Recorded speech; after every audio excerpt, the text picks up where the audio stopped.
Salut à toutes, salut à tous, bienvenue dans Tech Café, votre rendez-vous hebdomadaire sur l'actu tech et ses enjeux de société. Nous enregistrons cet épisode le 23 mars 2021, le Bitcoin est actuellement stable, il va bien, il vaut 55 621 $. Je suis en train de regarder ces derniers jours Ted Lasso et puis For All Mankind qui est diffusé un épisode par semaine. J'ai d'ailleurs parlé de For All Mankind dans le dernier épisode de Paracult, le podcast de pop culture qu'on vous invite à découvrir. Vous pouvez également suivre la recommandation de Cassim pour Battlestar Galactica. Donc c'est un épisode très science-fiction et un podcast très cool où on vous parle des choses qu'on a aimées. Allez jeter un coup d'œil, ou une oreille plutôt. Au programme de cette émission préparée par Guillaume Poggiaspala, on va revenir, une fois n'est pas coutume, sur une actualité du début du mois de mars. On va vous expliquer pourquoi, mais on va parler de la conférence des développeurs de Microsoft, Ignite. Alors peut-être que je le prononce pas bien, vous me corrigerez dans les commentaires. On aura aussi d'autres actualités, notamment la suite des exploitations de File Exchange qui nous ont bien occupés dans le dernier épisode, du dirigeable du futur de Sergey Brin. Il va nous lancer un super dirigeable futuriste, Sergey Brin qui est le cofondateur de Google. On va parler aussi d'Instagram pour les moins de 13 ans, des non-fungible tokens, les NFT pour vendre des proutes. Ah, si je vous ai pas donné envie de rester dans l'émission, je sais pas quoi faire. Et puis on parlera aussi de jeux vidéo avec des infos sur AMD, Nvidia, Nintendo, Sony, Microsoft. Je suis Guillaume Vendée, podcasteur technophile enthousiaste, et je retrouve celui qui est à la tech, ce que la vaccination est au Covid-19. Auteur du livre Machine de jeu, c'est Guillaume Poggiaspala. Salut Guillaume. Oui, c'est-à-dire on l'espère efficace, on l'espère très vivement efficace. Oui, tu es notre salut quelque part même pour le salut de... Oh, le vaccin, on l'espère, et le salut pour le Covid-19, et tu vas être notre salut dans l'incompréhension de sujet tech, donc c'est parfait. En tout cas, c'est le moment ou jamais, là, pendant que vous écoutez cette intro, d'aller laisser un nouvel avis sur la plateforme Apple Podcast, Google Podcast ou même Podcast Addict. Au passage, je voudrais juste revenir là-dessus. Alors, pourquoi, à votre avis, les créateurs et les développeurs demandent-ils des avis, que ce soit pour des applications ou des podcasts? Eh bien, parce que quiconque découvrirait le podcast ou l'application ou la chaîne YouTube, allez savoir, saurait, en lisant les avis, que c'est une production de qualité. Alors, si vous pensez, vous aussi, que Tech Café est un podcast de qualité qui mérite d'être reconnu et qui mérite d'être valorisé, eh ben, allez déposer un commentaire comme l'a fait Monsieur Belding. Il a dit le podcast tech généraliste le plus pointu. J'espère qu'on pique pas trop. Les deux Guillaume se complètent parfaitement à l'animation, l'enthousiasme faussement néophyte, et le prof, une sorte de Fred et Jamy du podcast. Ah, j'aime bien ça, et ça va me servir d'analogie. Plus sérieusement, c'est un podcast qui peut parfois pousser les explications à un niveau avancé en restant accessible, toujours dans la bonne humeur. Merci beaucoup pour ton commentaire. Et puis aussi, pour terminer, merci à Fenrir, Nico de Blabla High Tech et Olivier Carman qui ont décidé qu'en plus d'écouter le podcast, ils allaient consacrer le prix d'un café chaque semaine pour soutenir l'émission et accéder à des contreparties pratiques, le chapitrage des émissions, l'absence de pub garantie. Alors si vous voulez faire comme eux et participer au travers d'une action très concrète à la professionnalisation de cette passion, faire partie de ceux qui ont garanti la durabilité de l'émission, c'est sur patreon.com/techcafé. Alors, j'ai appris d'ailleurs qu'il fallait dire 2 fois les URL, Guillaume, quand on les cite dans un truc audio, dans un podcast. Alors, je le répète, patreon.com/techcafé, TECHCAFE. Le lien est de toute façon dans les notes de l'émission. Alors sans autre forme de procès, on va vous parler donc de cette conférence pour les développeurs Microsoft Ignite 2021 et la raison pour laquelle on va vous en parler alors qu'elle a eu lieu il y a de ça une quinzaine de jours, 3 semaines presque, oui 3 semaines, c'est qu'initialement on avait normalement prévu d'être accompagné dans cet épisode de prof du web, vous le savez, Matt, mon compère de Relife, qui est un expert cloud et qui suit de très très près tout ce qui est proposé par Microsoft pour Azure, tout ce qui est proposé par Amazon. Et on avait donc prévu de relayer cette conférence puisqu'évidemment il a un regard privilégié sur le sujet. Il n'a pas pu se joindre à nous, on lui fait un grand coucou, il va bien, vous inquiétez pas, mais il n'a pas pu se joindre à nous. Mais du coup c'est l'occasion quand même pour nous de revenir sur les annonces qui ont été faites et je dois dire merci Matt d'avoir suggéré qu'on parle de ça dans Tech Café et on a fait le travail même sans toi Matt, tu nous diras si on n'a pas dit trop de bêtises, parce que beaucoup de choses ont été présentées qui sont plutôt intéressantes et des choses que je n'imaginais pas être hyper concrètes, beaucoup de choses qui tournent autour de Teams. Guillaume, est-ce que tu as suivi toi aussi ces présentations? Est-ce qu'il y a des choses qui t'ont marqué? Oui, bah oui, c'est vrai que revenir de Ignite. Alors t'as raison, en fait, comme on dit Ignition, je pense que c'est Ouais, Ignite. Ouais, c'est vrai. C'est j'ai vrai que misé là-dessus. j'avais tendance à dire Ignite, ouais, et donc je me déteste maintenant. Même si j'ai pas vérifié, mais bon. Donc, enfin, en tout cas, voilà, donc Ignite et donc était, alors Ignite 2021, qui était un petit peu la deuxième partie d'une conf qu'il y a eu l'an dernier. Finalement, c'est vrai que c'était vraiment dans la tendance, quoi, hein, de la conf en distanciel maîtrisée Ah ouais. d'ailleurs, avec des clips bien produits, voilà, des échanges interactifs, des réunions programmables, tout ça assez fluide, un format qui va rester peut-être. En Mm. tout cas, il donne l'exemple aussi, hein, parce qu'il ne pouvait pas se rater, puisqu'il y a eu beaucoup de Teams, il y a eu beaucoup d'hybrides workplace, parce que le télétravail est devenu la norme, hein, donc elle le restera, sans doute, au moins en partie pour certains. Bonne chose ou pas, je sais pas vraiment, c'est clair que personne, j'ai l'impression d'ailleurs, ne sait vraiment. Au passage, c'est marrant parce qu'il y a une étude Microsoft, hein, justement, qui vient de sortir sur des jeunes adultes salariés, donc c'est génération Z dans les 20-25 ans. Alors les points principaux de cette étude, c'est, voilà, je vais les résumer. Donc le travail flexible hybride va perdurer, les patrons se portent mieux que leurs employés, et par contre ils deviennent un petit peu hors de portée de leurs employés. La productivité est bonne, mais les salariés sont épuisés. Les jeunes en particulier sont en difficulté, la moindre socialisation rapetisse les réseaux et met l'innovation en danger. Il y a la vie intime aussi qui déborde sur le boulot, et du coup les rapports sont moins formels entre travailleurs, entre eux en particulier. Et le télétravail peut présenter des opportunités nouvelles, hein, pour certains. Donc il y a des chiffres un petit peu pour tout ça. Bon, les chiffres sont pas toujours complètement indiscutables, hein, évidemment, c'est des résultats un peu partiels, mais parfois d'ailleurs même un peu contradictoires. Par exemple, 73% des sondés veulent que le télétravail perdure, donc au moins comme une option, mais 67% veulent aussi plus de présentiel post-pandémie. Bon, les jeunes se disent aussi plus stressés, ils ont plus de mal à trouver leur place, hein, plus de mal à avoir des espaces de télétravail agréables, ce qui est assez logique, hein, ils vivent dans des trucs un petit peu plus petits, voilà, ils sont un petit peu moins bien équipés, quoi. Donc ils ont aussi du mal à réseauter. Les discussions en réunion, ou dans les couloirs, la machine à café, tout ça c'est important pour le réseau, hein, pour la carrière, pour les projets aussi. Et puis c'est d'autant plus important au début de carrière, donc c'est vrai, bon, voilà, ils ont constaté qu'au sein d'une équipe, en fait, il y a limite plus de cohésion, on communique plus, voilà, par texte, etc. Mais par contre, il y a moins d'interaction entre équipes. Donc voilà, il y a du beau et du mauvais, quoi. Hein. D'un côté, il y a plus de gens divers qui peuvent candidater sur des postes en télétravail, qui n'auraient pas candidaté sinon sur tel poste, s'il n'y avait pas eu une composante télétravail. Il y a des gens qui veulent déménager, même carrément, hein. Mais bon, il reste aussi un gros manque de socialisation professionnelle, hein, et des conditions de travail qui sont pas toujours top. Bon, c'est une transition, on sent que c'est vraiment une transition qui est loin d'être achevée, quoi. C'est une transition, moi j'ai vécu de plein fouet à titre personnel, j'aime bien souligner un peu mon expérience et mon vécu parce que il est, je pense, parfois représentatif de ce qu'on peut vivre. Attention, je suis extrêmement privilégié dans mon quotidien, je sais bien qu'il y a beaucoup de situations professionnelles qui sont profondément remises en question, quand t'es en chômage partiel, ou quand t'es restaurateur, enfin il y a vraiment beaucoup de professions qui souffrent énormément, mais en tant que salarié de bureau un peu type, moi j'ai vécu ces changements, je continue à les vivre. Et il y a des choses qui me marquent beaucoup. Tu sais que par exemple, j'ai beaucoup d'homologues dans plusieurs régions de France qui font le même boulot que moi, de qui je me suis vraiment rapproché, et les personnes que j'avais au quotidien à côté de moi, sur le bureau d'à côté, quoi, sur l'open space, restent évidemment des collègues, des personnes privilégiées que je côtoie, mais c'est pas mes premières relations professionnelles. J'aurais tendance à dire que la distance et la proximité géographique ne sont plus du tout des critères qui font que tu es en proximité avec quelqu'un au travail. Et quand on identifie ça, il y a plusieurs façons déjà de le gérer. Moi, à titre perso, je le vis quand même très très bien. Encore une fois, comme je dis, je suis plutôt privilégié par plein d'aspects. Je suis pas dans le grand luxe, mais j'ai mon intérieur, j'ai mon chez moi, j'ai une pièce. Ma chambre peut être consacrée en partie à mon bureau, donc tout va bien. Mais je pense effectivement à plein d'autres personnes qui le vivent très très très mal. Donc les chiffres que tu relayes dans l'étude, je pense qu'ils sont malgré tout assez révélateurs. Et quelle pertinence pour Microsoft pour enfoncer le clou à ce point sur la solution Teams avec les différentes propositions qui sont faites. J'ai vraiment le sentiment qu'il y aura un avant et un après au niveau du travail, de l'organisation d'un point de vue informatique. On va en parler un petit peu plus loin, notamment du low-code, donc de la possibilité de développer des scripts, des programmes sans être soi-même développeur.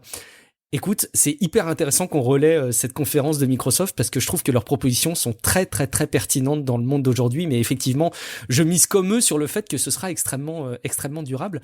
C'est quoi toi ton ressenti à titre plus perso, Guillaume, de ce changement du monde du travail depuis maintenant 1 an? Est-ce que tu as été impacté à titre perso et si oui, dans quelle proportion? Pas énormément, mais enfin disons que moi je pense que le télétravail, ça c'est révélateur de plein de choses. Donc le télétravail, si tu veux, ça fait très très longtemps qu'on en parle, ça fait très longtemps que c'est une possibilité technologique, et ça fait très longtemps que personne ne s'y met parce que les habitudes dans la vie dure aussi quand même pas mal. Et parce que, on va le dire aussi, des managers sont pas du tout emballés sur un tel changement. Non, on a quand même tort ou à raison. Effectivement, que c'est aussi une perte de contrôle pour toute une partie.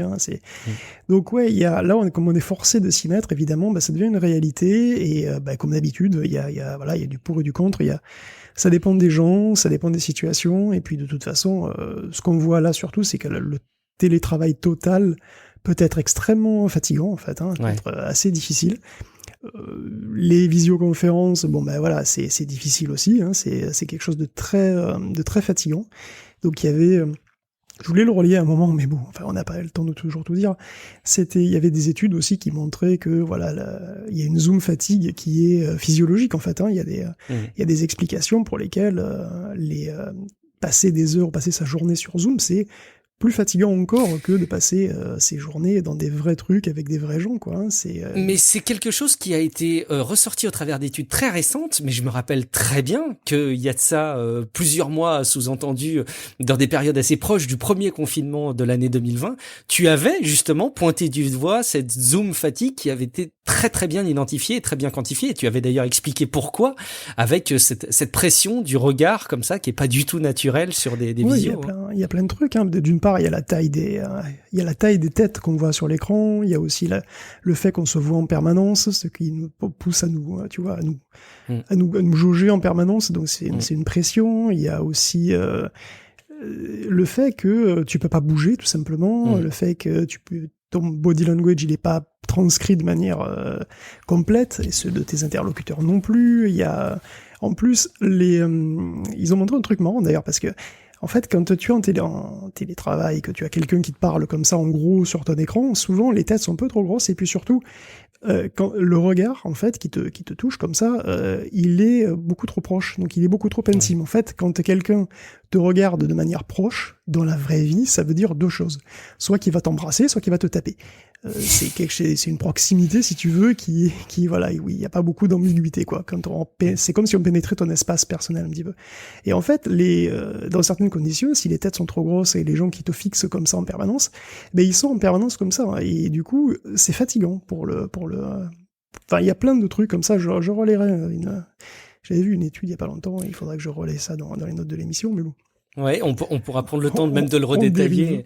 Mais il y a aussi d'ailleurs d'autres aspects pour conclure, et sur ce sujet, c'est que t'as même la qualité de la webcam. C'est que quand tu regardes les images promotionnelles de Zoom ou de ces services-là, tu vois des têtes de mannequins très bien calibrées, très bien éclairées, et c'est très très bien cadré, très bien effectivement éclairé avec des balances de couleurs qui sont top. Mais dans la réalité, c'est un enfer.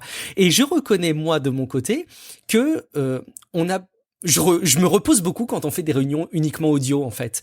Et j'arrive presque à me dire... C'est exactement ce que j'allais dire.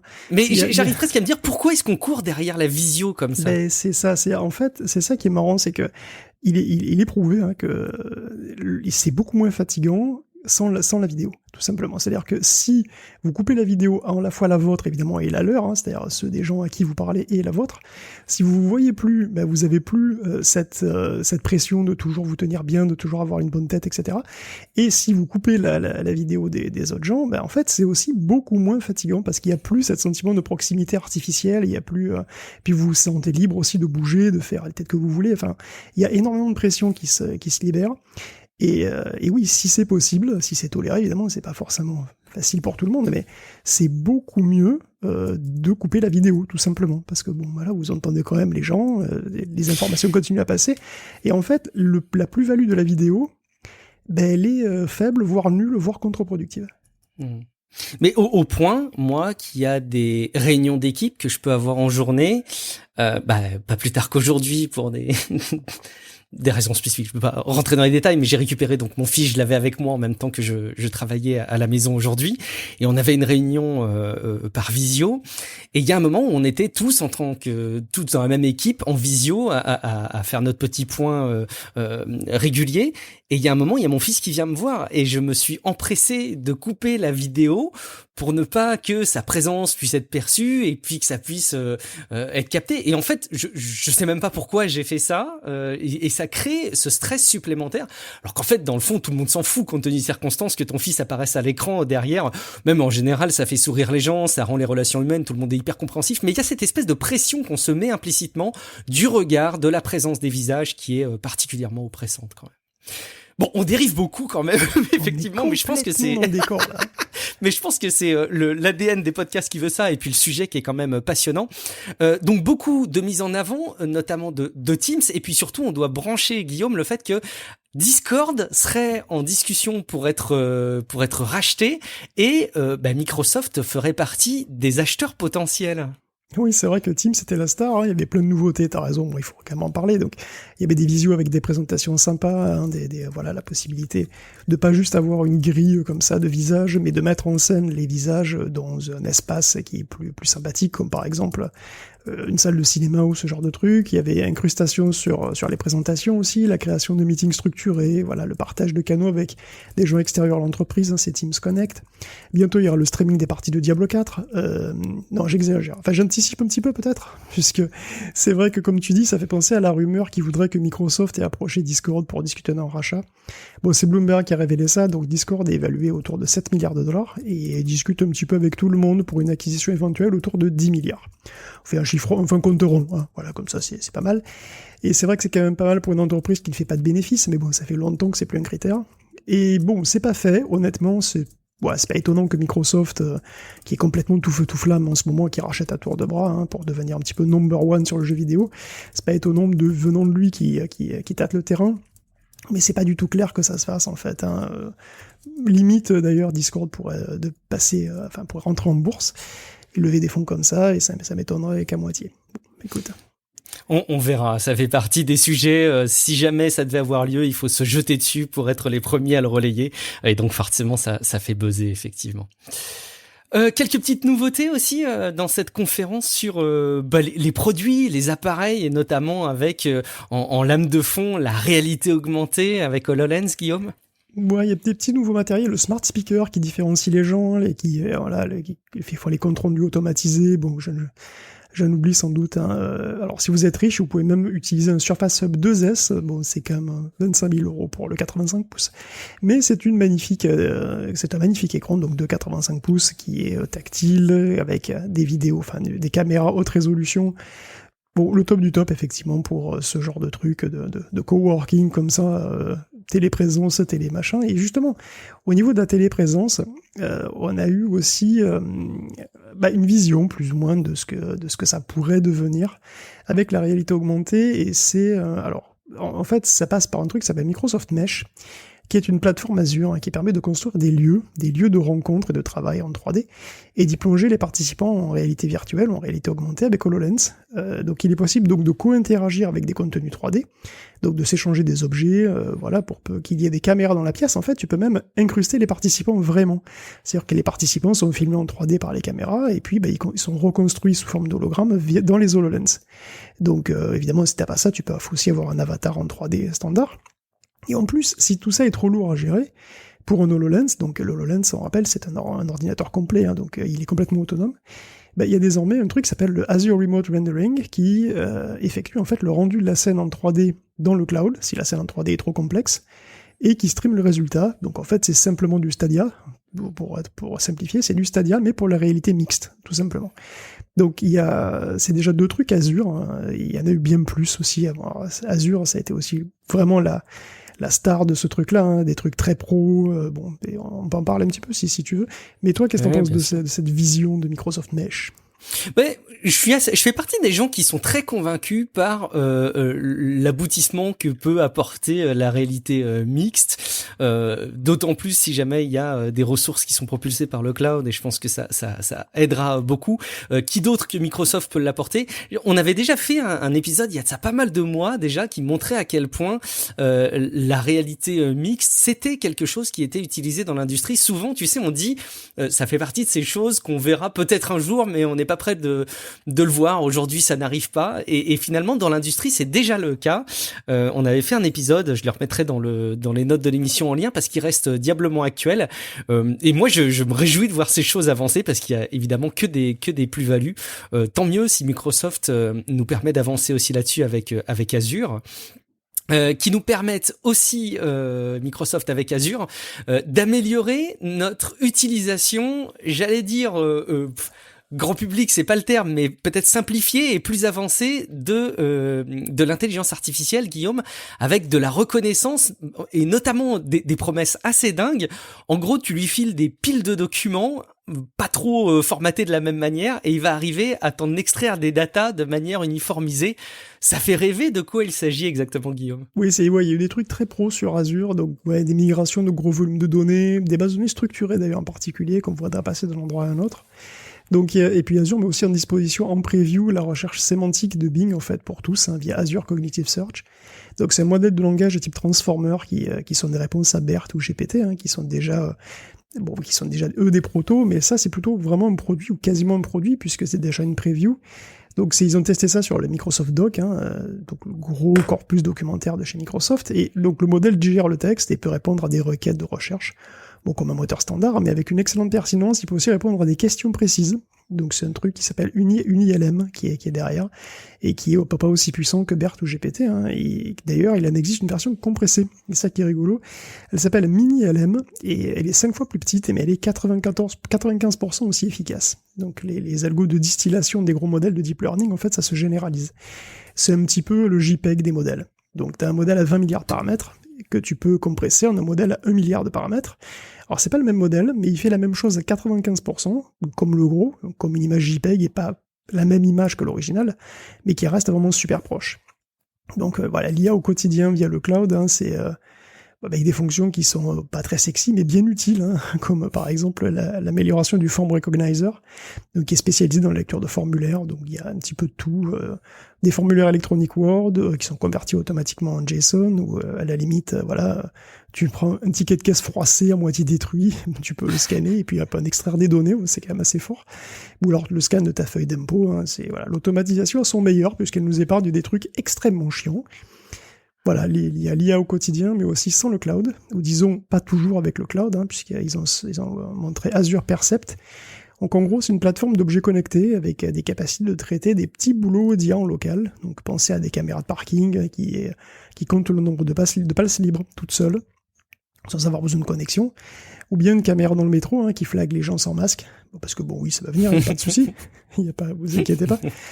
Donc des appareils c'est des appareils en fait qui sont faits par des vendeurs tiers mais qui sont certifiés par Microsoft et qui ont des puces spécifiques, donc qui vont accélérer le traitement du deep learning, qui sont programmables via un truc qui s'appelle Percept Studio, qui offre des outils simplifiés en fait pour déployer des modèles rapidement et bien sûr communiquer avec Azure Cloud pour stocker, demander plus d'analyse le cas échéant, etc. Donc c'est de l'IA on the edge, comme on dit dans du edge computing.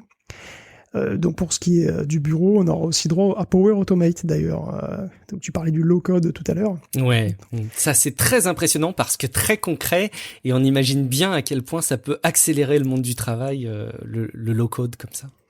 Disons que les processeurs de Windows pourront utiliser Power Automate, donc c'est un logiciel qui automatise tous les types de tâches répétitives du bureau.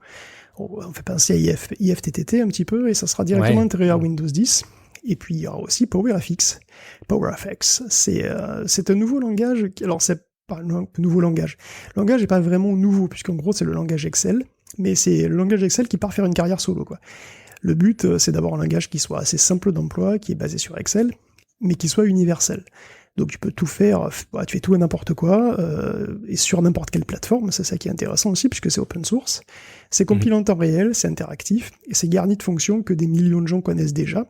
C'est donc un langage qui est dit low-code, en fait c'est du code, mais effectivement c'est du code Excel, qui permet à des non-codeurs ou disons pas des codeurs non professionnels, mais qui quand même gèrent un petit peu Excel et ce genre de trucs, donc ils pourront coder efficacement des petites apps avec ça.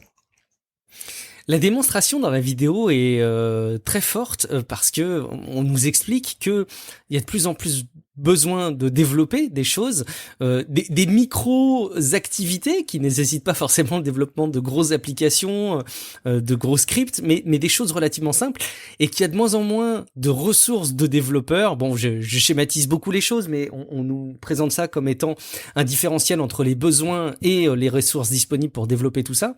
Et je crois beaucoup en cet objectif.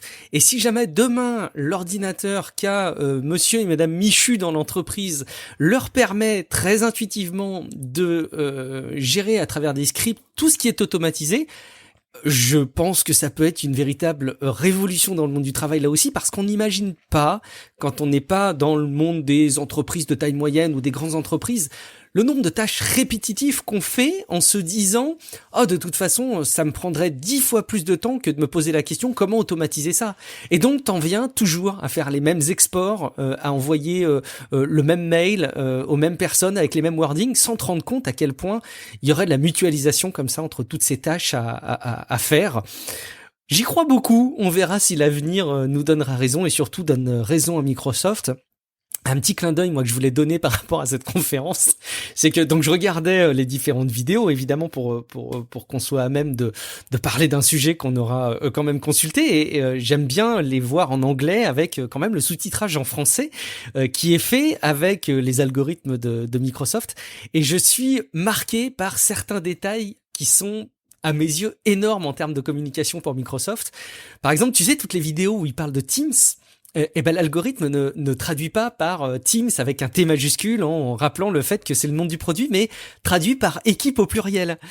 Je trouve ça juste hallucinant quand on voit toutes les propositions de valeur et d'intelligence que nous met à disposition Microsoft pour le monde de l'entreprise, des choses qui sont pétries de bon sens pour aider les entreprises à passer à la vitesse supérieure de l'intelligence informatique, voir que des choses aussi bêtes sont encore faites. Mais bon, c'est du détail et ça me permettait juste d'être mauvaise langue, parce qu'évidemment, il faut que je sois un petit peu mauvaise langue vis-à-vis de Microsoft. Quand ils font tout bien, c'est pas drôle.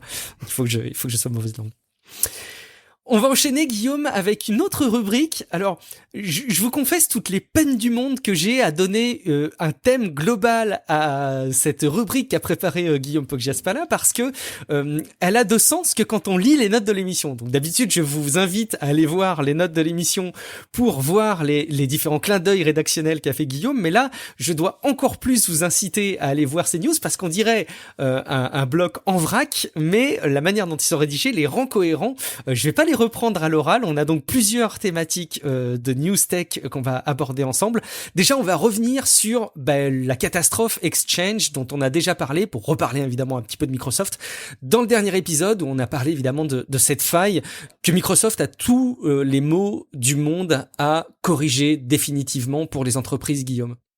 Ouais, je suis désolé d'avoir fait de la cohérence lexicale et pas de la cohérence. J'adore, j'adore. Ça invite les gens à aller voir des notes d'émission, c'est malin.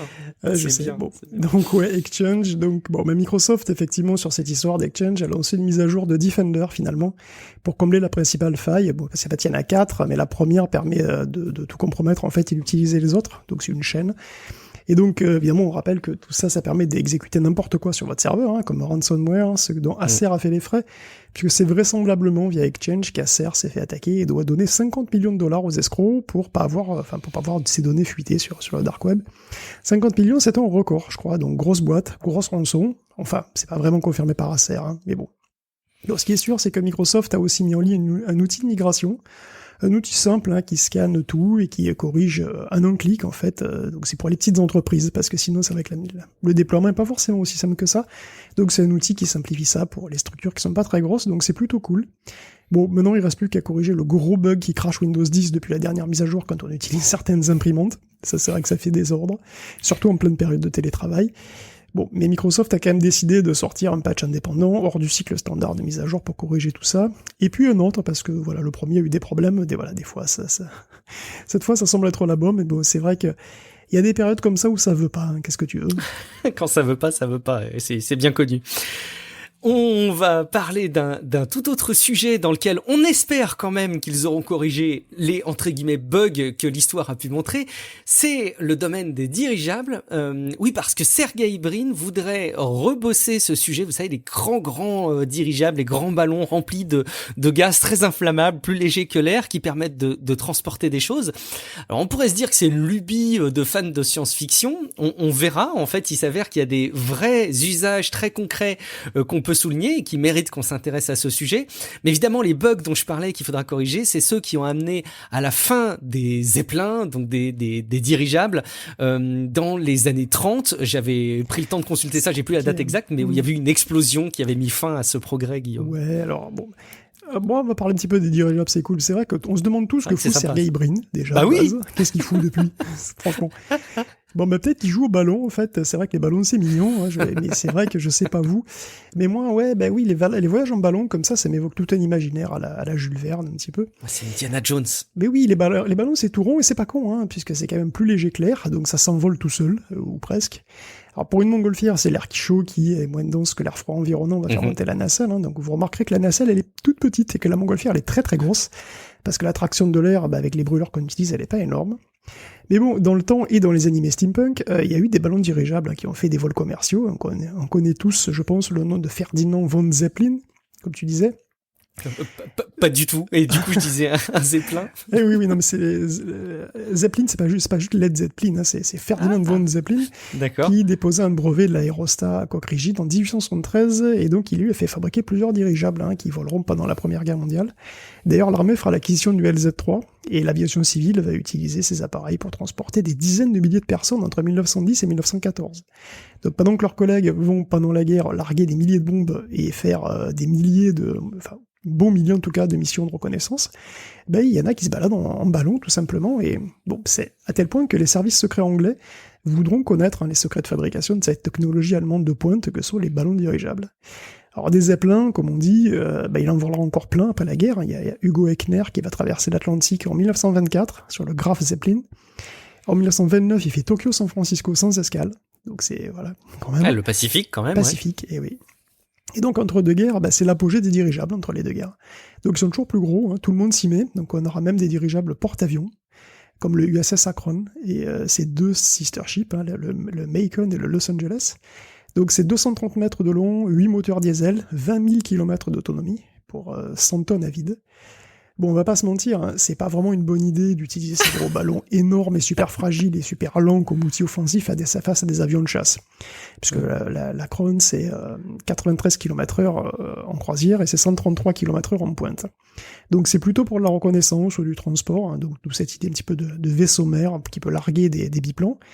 Donc au début, alors c'est vrai au début, tu dis que c'était un petit peu dangereux, alors c'est vrai qu'au début les dirigeables étaient remplis d'hydrogène. Bon, c'est logique, hein, c'était logique à l'époque, puisque l'hydrogène c'est le gaz le plus léger qu'on puisse imaginer, et puis il est extrêmement facile à produire aussi, hein, même à l'époque. Donc, alors l'époque c'est le début du XXe siècle, hein, il faut se souvenir. Et au début du XXe siècle, l'hélium c'est très cher et c'est très difficile à produire. C'est les Américains en fait qui en ont, mais c'est des ressources naturelles américaines. Donc en 1927, d'ailleurs, ils font passer une loi sur l'hélium, et ça devient du coup un enjeu stratégique. Alors, le problème c'est que l'hydrogène, vous le savez tous, c'est explosif. Donc il faut faire super gaffe. Donc pendant des dizaines d'années, pourtant, les Allemands feront voler des ballons à hydrogène. Alors pour le Hindenburg, hein, dit aussi le LZ-129, ils auraient bien opté pour l'hélium en fait. Alors l'hélium c'est un peu moins efficace, c'est un peu plus lourd en fait que l'hydrogène, donc c'est un petit peu moins efficace. C'est 7% moins efficace, entre 7 et 10% moins efficace que l'hydrogène. Mais bon, ils pouvaient pas utiliser l'hydrogène, les Américains l'auraient interdit. Donc pour éviter l'embargo, ils voulaient utiliser l'hélium. Mais bon, je sais pas comment ils ont démerdé, très mal, hein, parce que finalement, ni les Américains ni les Allemands n'y ont mis du leur, et finalement, au bout du compte, le LZ-129 s'est retrouvé gonflé full hydrogène. Et de fait, ce Hindenburg, hein, c'était un navire du ciel incroyable, hein, on n'imagine pas. Dedans, il y avait une salle de resto, il y avait des cabines, comme sur un bateau, il y avait un salon pour 72 passagers. Le truc est truffé d'innovations technologiques incroyables de l'époque, hein. Il faut voir qu'il peut faire Francfort-Rio de Janeiro en 111 heures. Après, vous connaissez tous l'histoire. Après 63 voyages, en 1937, il y a un incendie qui se déclare à la poupe, hein, du vaisseau, et l'hydrogène prend feu, et le Hindenburg s'écrase, et il fait 35 morts. Alors, le truc, c'est que tout ça a été filmé, photographié, ça fait le tour du monde. Ça a été filmé. Je savais qu'il y avait des photos, mais je savais pas que ça avait été filmé. Il me semble que ça a été filmé. En tous les cas, ça a été un incendie, un accident extrêmement médiatisé. On en parle encore aujourd'hui, ça a marqué les esprits. Alors que bon, il y a eu que 35 morts, hein, c'est pas non plus, enfin je veux dire, c'est tragique, mais tu vois, il y a eu bien pire quand même. Mais bon, voilà, ça a fait le tour du monde et depuis on n'a plus trop confiance. Bon, évidemment, les dirigeables à l'hélium sont plus sûrs. Par contre, ils ne sont pas plus rapides. Hein. Et puis évidemment, ils ne sont pas non plus résistants face aux tempêtes ou aux vents très violents. Et donc, la lenteur et la fragilité des dirigeables face aux avions, qui ont énormément progressé dans l'intervalle, les a relégués donc au land de reliques steampunk un petit peu, mais ils ont eu leur heure de gloire, vraiment. Alors, je dis ça, mais il en reste. Hein. Il faut savoir qu'il reste des dirigeables encore, alors, pas des aussi gros, hein, attention, hein, mais il y a un Zeppelin NT, par exemple, qui, pour les touristes, fait des tours au-dessus de la Suisse et de l'Allemagne. Donc, c'est trop bien. Ah, il fait 74 mètres. Il embarque 12 passagers, donc c'est très cher. Je crois que c'est 450 balles le voyage. Je sais pas combien de temps ça dure. Donc mais par contre, c'est vrai que t'as une vue incroyable. Enfin, c'est tout ton truc à faire en tous les cas. Ouais, puis ça doit être magique en fait d'être dans un dirigeable comme ça. Absolument. C'est quasiment, je veux dire, c'est très très discret comparé à un avion, le bruit, et puis voilà, t'as des grandes baies vitrées, c'est bon, bref, pas là pour faire la pub du Zeppelin. C'est vrai que Sergey Brin, du coup, on y revient, on voudrait remettre au goût du jour donc ces trucs-là, avec sa boîte LTA Research and Exploration. Donc ce projet, en fait, ce serait un gros dirigeable à hélium de 200 mètres de long. Donc 200 mètres, c'est pas si loin du Hindenburg, en fait, hein, qui est un petit peu plus gros, qui serait propulsé par des moteurs à hydrogène, du coup. Alors, donc le 200 mètres, c'est vraiment beaucoup. Pour la taille, quand même, faut voir que c'est plus de 3 Boeing 747 mis bout à bout. Ça fait quand même un gros machin. Donc un truc comme ça, avec les technos modernes, ça coûterait dans les 150 millions de dollars à faire, à peu près. Bon, une annonce laisserait entendre qu'il envisagerait une pile de 1,5 MW. Ça pourrait avoir une autonomie de 3000 km, quand même, à peu près. Donc c'est parce que bon, les ballons ont quand même un énorme avantage. Évidemment, c'est des ballons, donc ils peuvent s'arrêter en vol, par exemple, ils peuvent aller à la vitesse qu'ils veulent, ils peuvent se poser, décoller sans piste. Et donc ils consomment très peu d'énergie, évidemment, en comparaison des avions, puisque la portance, en quelque sorte, elle est quasi gratuite. Donc Sergey Brin voit dans les ballons des aéronefs zéro émission, avec beaucoup de potentiel. Puisqu'effectivement, puisque ça consomme beaucoup moins d'énergie, on peut utiliser des piles à hydrogène. Si l'hydrogène est fabriqué de manière renouvelable, quoi, avec de l'énergie renouvelable, d'où qu'elle vienne, ça fait en fait un aéronef, mais sans émission de CO2, qui serait peu polluant. Donc, dans un premier temps, il les destinerait quand même à des missions humanitaires, pour transporter des trucs dans des endroits reculés. Alors évidemment, c'est plus classe que le projet de yacht aérien géant qu'on lui attribuait jusqu'ici. Si c'est concluant, ce serait quand même marrant de voir un retour en grâce de ce type d'aviation. Voilà. Qui sait, pour les moyens courriers, est-ce que ce serait pas une voie pour faire du transport aérien plus propre ? Bon, ce serait plus lent, c'est vrai, mais ce serait zéro émission. Donc ce serait, pourquoi pas ?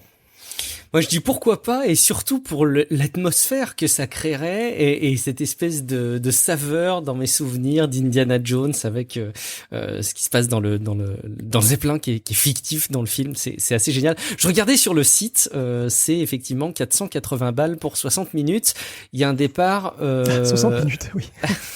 Il y a un départ le 29 avril à 10h, si on veut, de Friedrichshafen. Pardon, je voulais pas l'écorcher volontairement, mais c'est un échec de prononciation.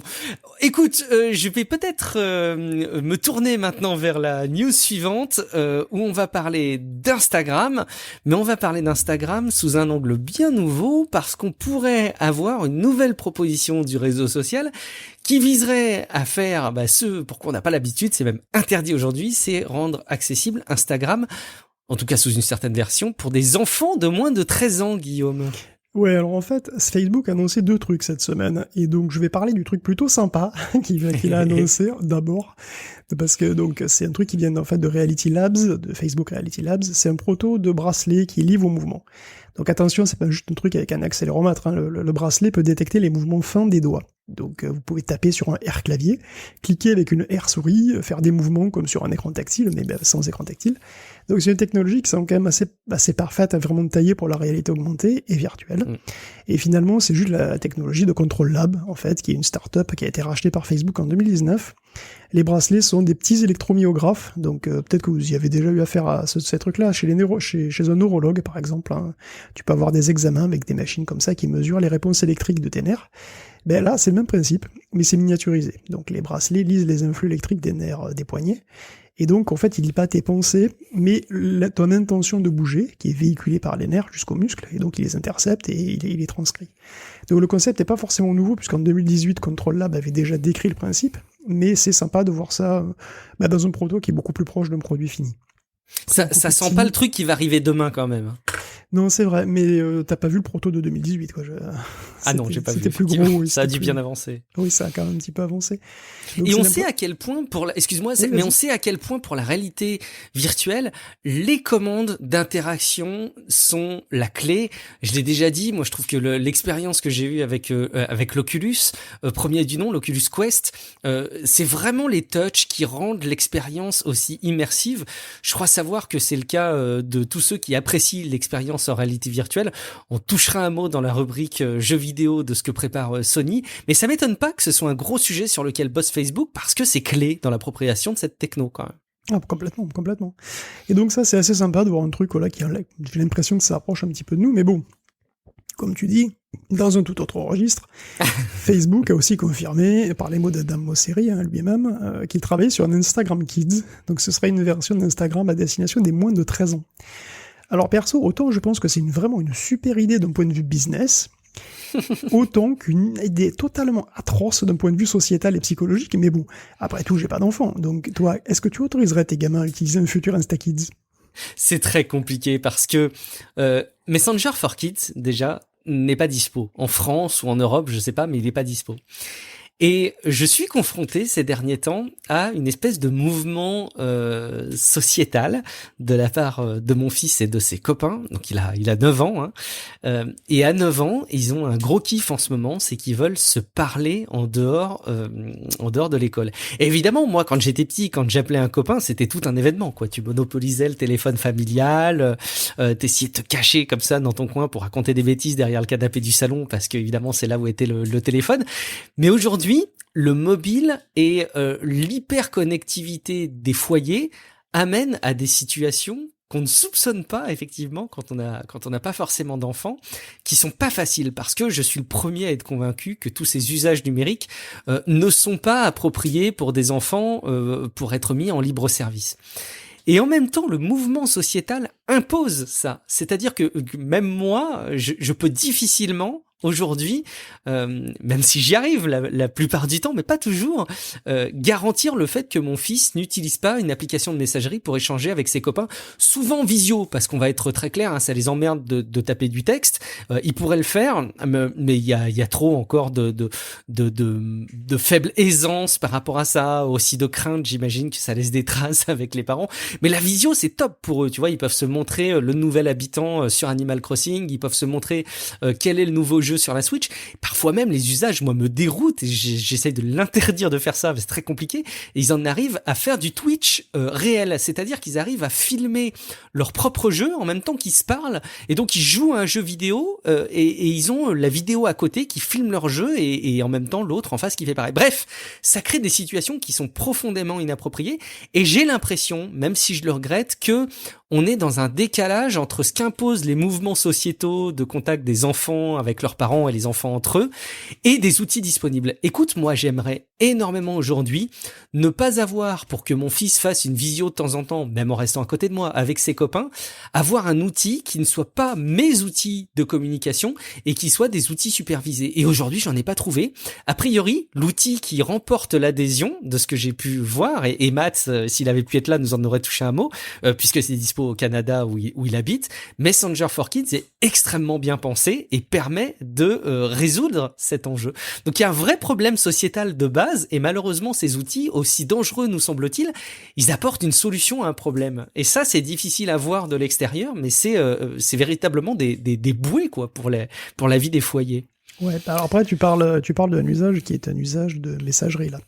Instagram, c'est pas ça, en fait. Hein. Alors oui, pardon, non, exactement. Merci de me le... Vraiment, on aura fait trop de digressions dans cet épisode, t'as complètement raison.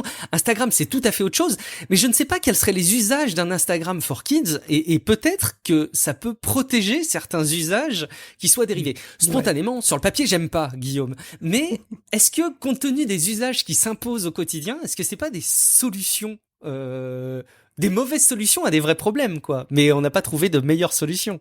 Bah, disons que c'est difficile de tirer sur un truc qui n'existe pas encore. Hein, c'est ça, c'est dur. Voilà, c'est difficile. Mais c'est vrai que quand tu vois le concept d'Instagram, qui est quand même un réseau social à base d'images, et qui donc te bombarde d'images, qui est extrêmement narcissisant quand même, qui est extrêmement commercial, puisque bon, je veux dire, une grande partie de ce qui est sur Instagram, c'est de la pub directe ou indirecte. Évidemment. En fait, hein. Tu peux te poser la question, quand tu vois les effets sur les jeunes, mais moins jeunes quand même que ça. Et d'ailleurs, notre invité, que tu avais, voilà, le lycéen que tu avais invité. Bien sûr. Bon, voilà, il pourrait nous en parler, je pense, et ce serait très intéressant d'avoir son avis dessus. C'était vraiment passionnant, cet épisode. Allez l'écouter si vous l'avez pas fait. Donc vraiment, si tu veux, tu te dis que ce qui est assez néfaste pour des jeunes de 18, 20, 30 et jusqu'à, enfin, pour tous les âges, finalement, quand on en fait un usage qui est vraiment déraisonnable, pour des publics qui sont plus jeunes, donc plus fragiles, plus influençables, plus malléables, franchement, bon, a priori, ça me paraît une idée très, très, très, très casse-gueule. Ouais, il faudra voir la manière dont c'est fait. Comme tu dis, c'est compliqué de tirer sur quelque chose qu'on n'a pas vu sortir. J'ai la naïveté de penser que ça peut être intelligemment fait, mais effectivement, sur le papier, ça fait peur. Au passage, pour Instagram, j'ai réalisé un truc, Guillaume, en début de semaine que j'ai vu passer sur Twitter. Figure-toi, j'ai eu l'impression d'avoir une épiphanie. Figure-toi que beaucoup des selfies miroirs qu'on voit sur Instagram, tu sais, ces personnes qui se prennent en photo dans le miroir avec leur smartphone pour montrer la tenue, dans l'immense majorité des cas, si ce n'est la totalité, c'est pas des vraies photos miroirs. Et j'ai vu une fille qui expliquait comment étaient faites ces photos. Et en fait, j'ai mon cerveau qui a explosé de me rendre compte qu'on était tous trompés par le fait que ces photos miroirs ne sont pratiquement jamais faites devant un miroir. Bon, voilà, ça c'était la petite parenthèse qui montre à quel point Instagram peut nous voiler le regard de la réalité. On va terminer avec beaucoup de poésie après Instagram, avec les fameux NFT. Je vais vous raconter une belle histoire. Oh oui, s'il te plaît, les non-fungible tokens, raconte-nous une belle histoire autour de cette belle innovation. Oui, bon, une belle histoire, peut-être même plusieurs, si vous êtes sage. Ah oui, s'il te plaît. Et oui, bon, alors voyons, ça parle de Ramirez Malice. Ramirez Malice, il est producteur, il est de Brooklyn, il fait des documentaires, des courts-métrages, et il joue même dedans parfois. Donc Ramirez a 36 ans, il a plein d'amis, des amis avec lesquels il partage tout, avec lesquels il passe des soirées à rire, à refaire le monde, ou bien à discuter de tout et de rien dans un bar de Little Caribbean. Ramirez mord la vie autant qu'il la capture sur pellicule. Et un jour tout bascule, le virus se répand et Ramirez, comme nous tous, se retrouve enfermé, et tout devient virtuel, immatériel, tout sauf ces 4 murs qui le séparent du ciel et de ses semblables. Mais grâce à la magie de WhatsApp, les conversations reprennent, se prolongent, mais un écran de téléphone évidemment à sa limite. Heureusement, le téléphone a aussi un micro, donc quand l'ennui s'installe et que le besoin de partage va au-delà des mots, Ramirez et ses amis décident d'enregistrer leurs peines et de se les échanger sur WhatsApp. Et donc, en une touchante communion intestinale, tous échangent leurs flatulences quotidiennes et atteignent ainsi un niveau supérieur d'intimité. Alors Ramirez pourra d'ailleurs identifier chacun de ses pairs uniquement à la musique de ses gaz. Donc pour fêter la première année de confinement, ils vont même créer une compilation, 52 minutes de témoignages d'affection sonore, qui se passe de mots. Donc le pouvoir de l'amitié est plus fort que tout, même que la quarantaine. Mais un jour tout bascule. Voilà, les gens commencent à créer des jetons virtuels sur lesquels ils marquent le nom d'une œuvre et qu'ils mettent sur la blockchain Ethereum et qu'ils vendent. Et pire, il y en a d'autres qui les achètent. Donc des gens achètent parfois pour des millions des jetons avec le nom d'un mème, d'un clip vidéo ou d'un gros JPEG marqué dessus. Ils n'ont pas le fichier, attention. Tout le monde là, de toute façon, ce fichier. Le Nyan Cat n'arrêtera pas sa course folle sur son arc-en-ciel, même si un jeton marqué Nyan Cat a été vendu 500 000 $. Voilà, ils n'ont pas non plus de royalty d'ailleurs, ni aucun droit de regard sur l'usage de l'œuvre. Tout ce qu'ils pourront faire, en fait, finalement, c'est revendre le jeton à une autre victime de l'hallucination collective, qui consiste à croire que ces jetons valent de l'argent. Et Ramirez est donc décidé à croire. Et oui, il veut croire que ses paix et ceux de ses amis puissent avoir une valeur. Après tout, est-ce qu'ils sont pas le témoignage le plus primal d'intimité qu'on puisse imaginer? Et par là, est-ce qu'ils ne sont pas un immense message d'espoir? Donc il fait un NFT de son ami en paix et il l'a mis en vente. Donc chaque vent est à 0,05 Ethereum, soit 85 $ le P. Sinon, l'ensemble est aux enchères, 186 $ aux dernières nouvelles. Alors Ramirez n'est pas le seul à se lancer dans le NFT, puisque l'artiste sans nom John Cleese a aussi mis en vente un jeton pour un dessin de Brooklyn Bridge. Alors, un dessin effectué en 50 secondes sur son iPad, que dans mes bons jours, je pourrais sans doute reproduire un petit peu plus vite, avec mon index gras de chips après 2 bières. Mais bon, John comme Ramirez sont parfaitement conscients de l'absurde de leur démarche, mais ça n'empêche pas John, au moins, de pouvoir se faire pas mal de blé, puisqu'il demande 69 millions pour son dessin quand même, mais bon, même sans ça, les enchères pourraient monter assez haut. Alors on rappelle ce que c'est quand même le NFT, ça veut dire Non-Fungible Token, donc jeton non fongible, parce que oui, fongible c'est un mot français, donc un truc fongible, enfin un truc qui est fongible. Ça fait champignon. Oui, mais moi aussi je croyais que c'était des jetons, tu vois, c'est des jetons qui faisaient de la photosynthèse, mais pas du tout. Non, un truc est fongible, si on peut le consommer et en avoir un autre, en gros c'est interchangeable. Donc en gros un bitcoin est fongible, tu peux le dépenser, en acheter, parce que bitcoin c'est une espèce, c'est pas un individu. Il y a des bitcoins, comme il y a des Pikmin. Bon, bref. Donc au contraire, tous les NFT sont différents. Le NFT du premier tweet n'est pas équivalent au NFT sur le bras de la tenniswoman Alexandra Olenikova, par exemple. Alors, j'invente rien d'ailleurs. Alexandra Olenikova, a mis son bras aux enchères sur OpenSea. Alors, c'est pas son bras, c'est le NFT sur une zone de 15 x 8 cm sur son avant-bras, pour être précis. Donc concrètement, un NFT, c'est juste un bloc de données mis sur la blockchain Ethereum, qui est signé par le créateur, avec les références de l'œuvre. Bon, en fait, c'est une CryptoKitty, tout simplement. Sauf qu'au lieu de contenir le génome d'un chat moche mais rigolo, on a le titre d'une œuvre, et c'est tout. Alors on pourrait se dire que, voilà, le NFT, finalement, ça pourrait être un moyen de soutenir les artistes. Bon, ça existait déjà avant, mais ça consommait pas autant d'électricité, mais bon. Disons que là, le mécène pourrait reçu une sorte de symbole gravé dans le marbre virtuel d'Ethereum. Sauf que bien sûr, c'est pas du tout ce qui est en train de se passer. Alors je parle même pas des scams, parce que bon, évidemment, il y a des gens qui mettent en vente des NFT sur des œuvres qu'ils ont piochées random sur internet, et qu'ils ne possèdent pas, ou, je sais pas, du n'importe quoi, que je sais pas vraiment à quel niveau, tu vois, interpréter, comme, je sais pas, ces 4 secondes de vidéo MP4 dont le NFT est vendu par Pringles, et appelé une saveur virtuelle, ou bien le NFT de la première tranche de pizza virtuelle qui a finalement été vendu 8 000 $ par Pizza Hut Canada. Je sais pas, mais je parle même pas de ça en fait. Je parle juste du fait que les NFT sont d'autant plus chers que ceux qui les émettent sont déjà ultra connus, et donc en général pas trop dans le besoin. Donc puisque le dessin I2 de John Cleese ne se vend même que 100 000 $, c'est parce que c'est John Cleese, et qu'il est super connu. C'est pas parce que son dessin a une valeur artistique. Et John, il est pas dans le besoin. Pas plus qu'Elon, que Jack Dorsey. Alors Jack Dorsey, lui, il a quand même réussi à vendre son tweet pour 2,9 millions de dollars quand même. Parce que oui, l'enchère est terminée. Ou que Grimes, ou que Beeple, ou que Pringles. Bon, voilà. Ceux qui mettent 8 000 $ dans un NFT sur une carte virtuelle de Neymar, dont le jeu de fantasy football Sorare, ils le font pas pour soutenir Sorare. Ils le font parce qu'ils veulent avoir l'impression d'être exceptionnels avec un NFT sur une carte qui est quand même en 100 exemplaires par saison. C'est ça qui est magnifique, c'est qu'il existe 100 exemplaires de ce NFT quand même. Parce que si tu veux avoir le NFT unique de la carte de Ronaldo, c'est 150 Ethers, soit environ 300 000 $. Bon, je vais pas nier, la tournure que prend le NFT me fera dire, comme John Cleese lui-même, que le monde est entré dans une phase de terminale d'insanité, parce que c'est quand même assez incroyable. Alors ça pourrait me faire marrer, mais le problème c'est que plus conceptuellement, je peux pas m'empêcher d'être un peu écœuré de voir Internet se ruer à fond sur quelque chose qui est à l'opposé de tout ce qui constitue ses principes fondateurs. Parce que bon, je vais expliquer. Pour moi, le web, il est fait constitutivement pour faciliter le partage, la duplication et la diffusion d'informations. Tout ça de la manière la plus fluide et la plus efficace possible. C'est fait pour aller au-delà, en fait, des limitations matérielles. Voilà, tu vois, un exemplaire de ce livret-là, il peut pas être ailleurs. L'envoyer, ça prend du temps, de l'argent, etc. Bon, le copier, c'est encore plus chiant. Bon. Internet est fait pour abolir la rareté, pour abolir l'exclusivité, l'appropriation de l'information. Donc c'est un progrès qui est même remarquable pour l'humanité d'avoir transcendé tout ça. Alors évidemment, il faut s'adapter à ces changements, il faut bien que les créateurs vivent, c'est pas forcément simple. Et voilà, il faut s'adapter en inventant du nouveau, qui sera en harmonie avec le nouveau normal. Bon. Et le NFT représente, il est même en fait tout l'inverse. C'est une régression. C'est une manière de réintroduire de la rareté, de réintroduire de l'exclusivité. Le but, c'est pas de soutenir les créateurs, le but, c'est d'avoir une propriété qui flatte mon ego, et sur laquelle je pourrais spéculer. On veut acheter quelque chose d'unique, quoi que ça soit en fait. Et si c'est unique, ça pourra que se revendre avec plus de valeur. Sauf que, évidemment, c'est totalement artificiel. Cette propriété n'existe pas. C'est une hallucination collective. Alors bien sûr, hein, c'est pas la seule. Une monnaie aussi est une hallucination collective. Mais une monnaie est utile. Pas vraiment les NFT. Donc je dois avouer que le succès des NFT, hein, qui vont donc conceptuellement à l'encontre de tout ce que je considère comme positif à propos des technologies, me rend un poil triste. Après, bon, quand on constate que les NFT sont achetés en Ether, alors qu'on se souvient que l'Ether, au début du siècle, c'était cette matière qui était le support des ondes, des ondes lumineuses.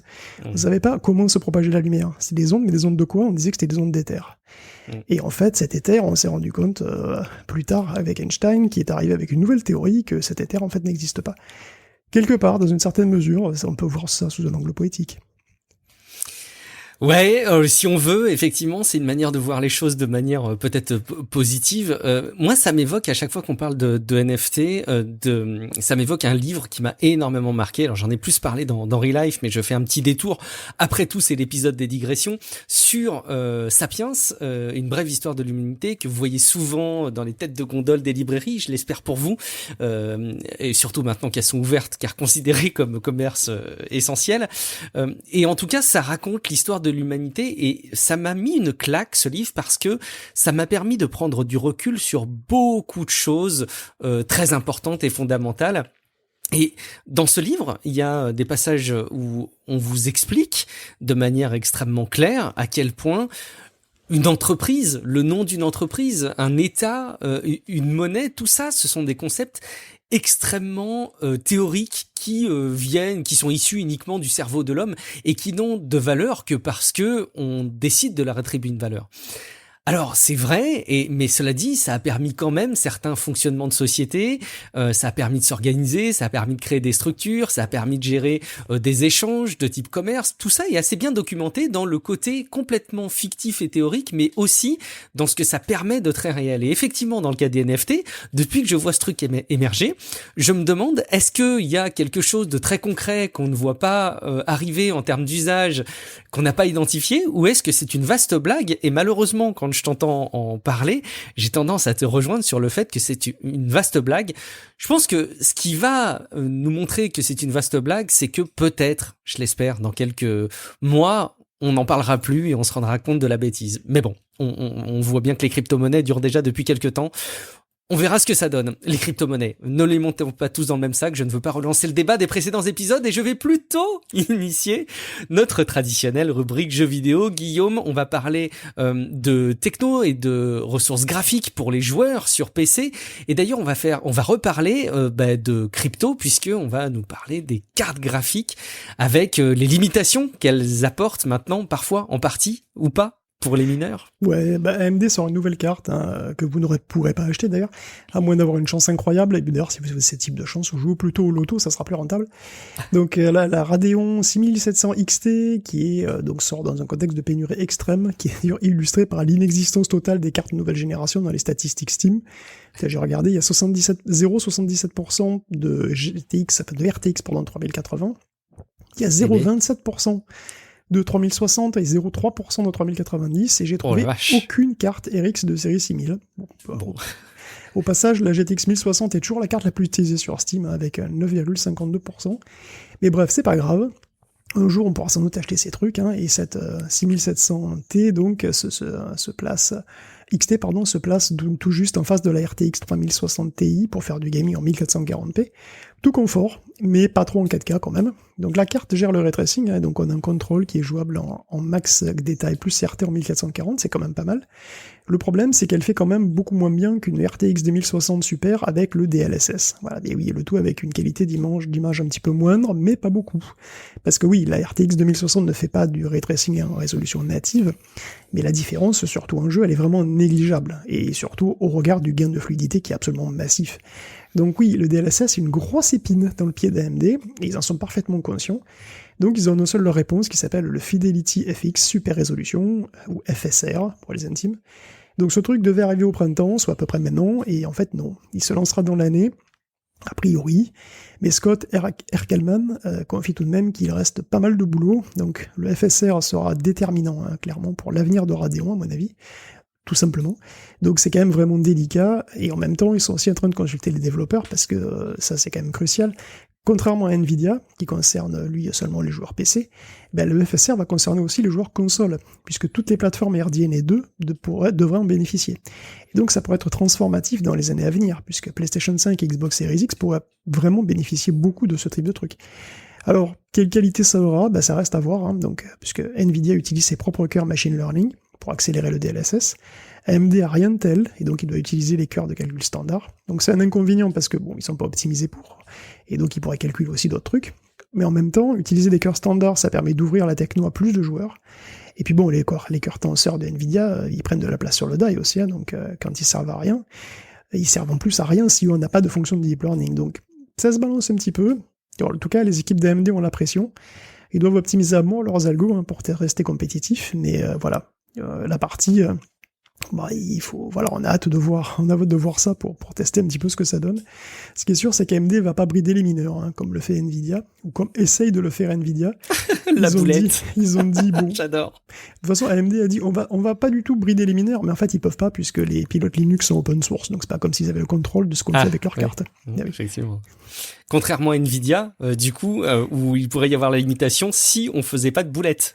Ouais, parce que l'intégration du DLSS, alors je parle du DLSS, il est partout le DLSS, hein, puisque donc il est dans le Unreal Engine 4 en particulier, et son intégration dans ce moteur de jeu va booster significativement son adoption.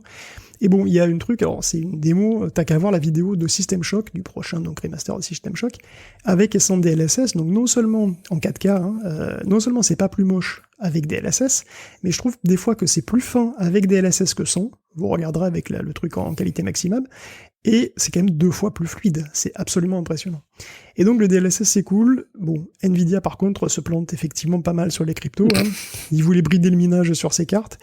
Alors déjà ça marchait que sur Ethereum, donc ça veut dire que tu peux miner autre chose, mais pour finir, il y a une mise à jour du driver qui fait accidentellement sauter le verrou. Bon. Ça c'est ballot quand même. Ouais, ça c'est quand même ballot. Alors sinon, ils ont aussi des cartes spécifiques pour le mining, hein, donc ils ont 4 cartes, les CMP 30, 40, 50, donc là c'est très bizarre aussi d'ailleurs, puisque la CMP 30 HX serait une copie de la 1660 Super, sauf qu'elle coûterait $723, pour un rendement égal à une RTX 3060 bridée. Bon, qui elle se vend, je le rappelle, enfin qui devrait se vendre $329.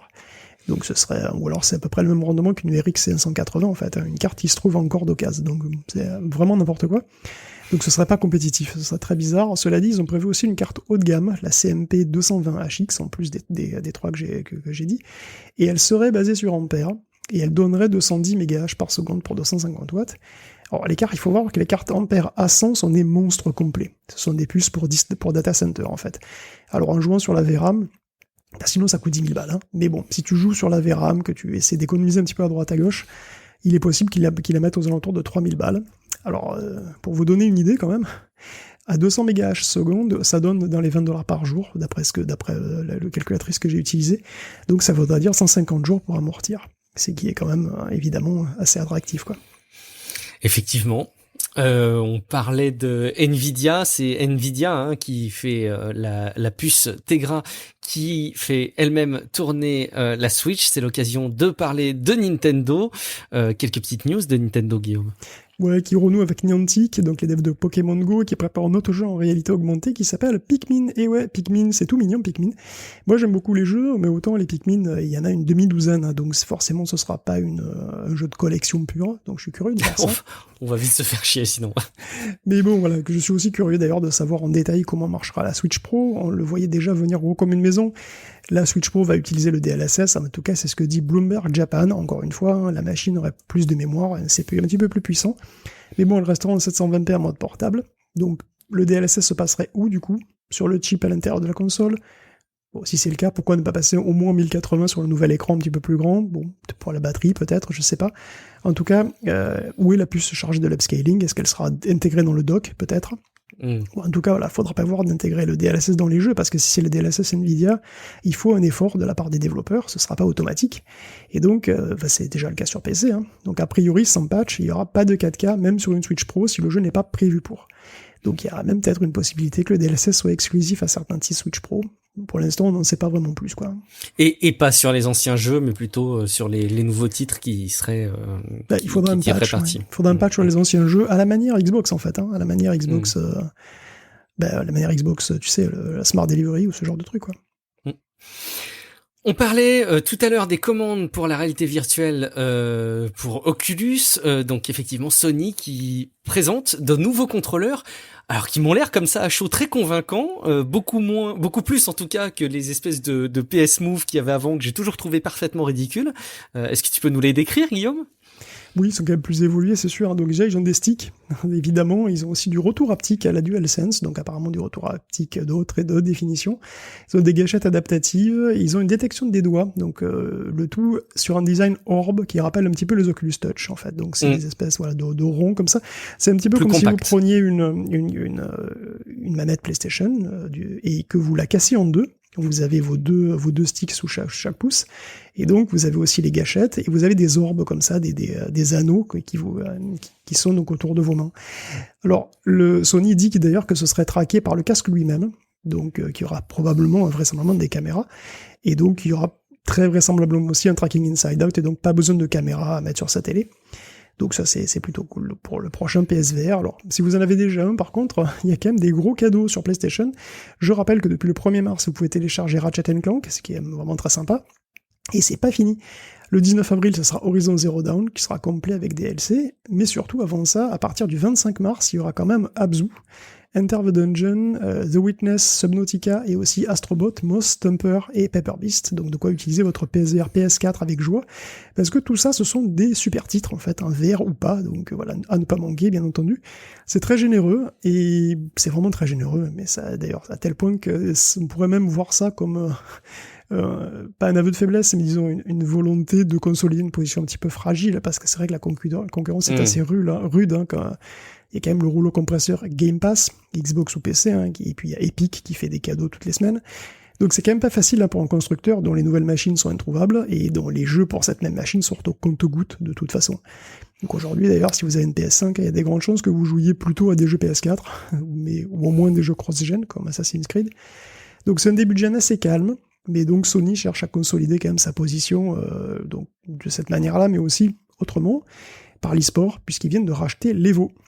Bon, l'Evo, je crois que c'est le plus gros tournoi e-sport du monde, donc en 2019, c'était 14 000 compétiteurs sur des jeux comme Smash Bros, Tekken ou Street Fighter.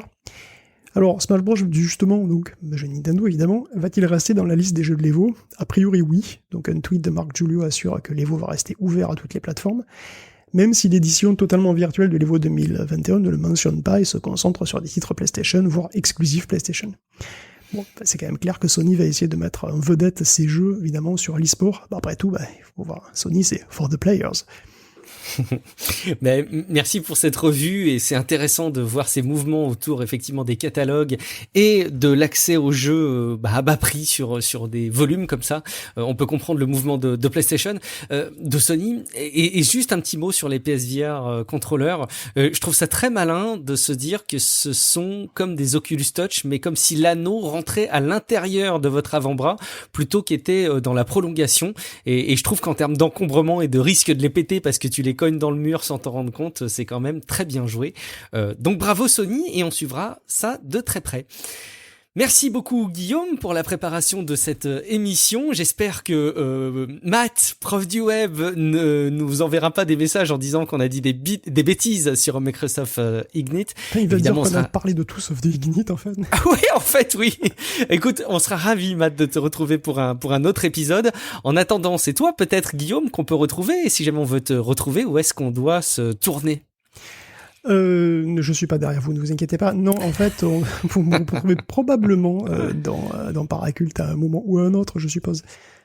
Oui, on compte sur toi pour continuer tes belles recommandations. Merci Guillaume. Vous me retrouvez sur aussi Twitter, Guillaume Vendée, Instagram, et dans ma newsletter, newsletter.guillaumevendée.fr.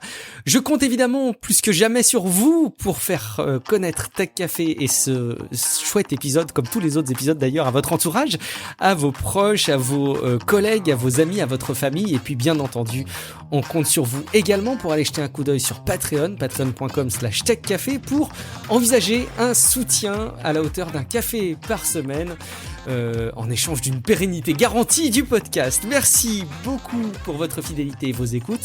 On se dit rendez-vous dans une semaine pour un prochain épisode de Tech Café. Ciao à toutes et à tous. Ciao à tous.